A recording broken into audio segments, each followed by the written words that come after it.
Back at it again, Ric Serritella here on location at the Test Football Academy with Carlton Agudosi, the wide receiver from Rutgers University. And Carlton, we're going to be at your pro day in just a couple weeks, March 10th. You've been training and preparing for it now, a month and a half into the process, 2 weeks to go. How has the preparation process been for you here at Test Football Academy? The preparation process has been great. We've been coming in here, getting in good work every day, doing extra, looking at the little details. That's going to help us run a good time and impress the teams that we want to impress. And how about out here today? It looked like you guys were working on your short shuttle, 3-cone drills. What were some of the things that you were personally working on trying to improve your times? Me personally, just getting around the cones with the right foot placement and accelerating out. You know, I'm a bigger guy, I'm a longer guy, so me really getting in and out of my cut is something I'm focusing on so I can have a good time. Yeah, definitely the size presents a mismatch problems for opposing defenses. What are some of the other attributes and characteristics NFL scouts are going to take away when they pop in your game film? They're going to see somebody who go hard every play, who's a fierce competitor, down 60, down 70, wherever we were down this past year, still going hard on special teams and on offense, and just, you know, being a football player. That's what I am. And, you know, Rutgers has a little bit of a tradition at the wide receiver position going back to the days of Kenny Britt, as recently last year, Leonte Carew. Have you had a chance to pick the brain of any of the Rutgers alumni in terms of getting ready for this NFL draft process? And what is some of the advice you've been able to gather? Yes, the former Rutgers receivers have been very helpful. Leonte, he's one of my brothers, so he's helped me out throughout this process. Another guy, Andrew Tizilli, who was here for 1 year with me, he's been helping me out as well.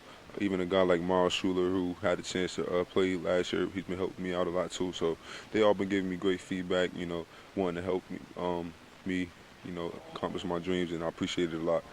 Yeah, a lot of Rutgers go on to the next level. I always say the NFL coaches love the Rutgers players, whether drafted or undrafted. It's just the coach, and it started with Shiano, passed the torch to Coach Flood, and I believe even still with Chris Ash, the professional style of coaching he brought over from Ohio State. Do you kind of feel that too, the way that the coaching staff is at Rutgers? It almost has a NFL type of feel? Oh, yes, definitely. My first freshman year on campus, we had 7 guys drafted, so that NFL lineage has been there since I stepped foot on campus, and seeing those guys, how they prepare, how they get ready for the NFL, this whole process has been really helpful. Picking their brain about certain things has been very helpful, and the way Coach Flood ran his program and the way Coach Ash is trying to run this program is very professional. So I feel as though that's helped me a lot through this process. And how about watching the Super Bowl for you? I mean, there was more Rutgers players represented in the Super Bowl than any college football program in the country. What was it like to watch some of those guys compete at the highest stage in the Super Bowl? It was fun. You know, these are guys who compete against each other every day. You're talking about Muhammad Sanu, Logan Ryan. These are two great competitors and great Scarlet Knights. So just seeing them on that level, you know, anybody who put on that Scarlet helmet, we all have visions of, you know, being in that position. And it was very exciting. You know, we room from both sides because they both Rutgers alums. So we just out there, you know, wanting to see the competition and see who was going to perform best and come out top. And it was the Patriots, of course. Yeah, and I had a chance to catch up with Logan in training camp. We saw Muhammad at the Rutgers Pro Day last year. It's like the Rutgers family tradition, man. They come back. They always hang around the program if they're available to come back for the pro days. The Rutgers Familia is always there, and we're looking forward to that again this year at the Rutgers Football Pro Day. Final impressions when the NFL scouts walk out of that practice bubble.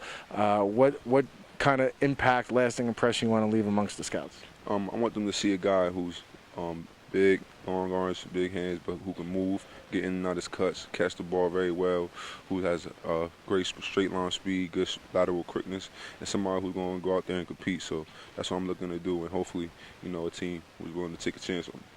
That's Carlton Agudosi from Rutgers. Looking forward to his pro day coming up here on March the 10th.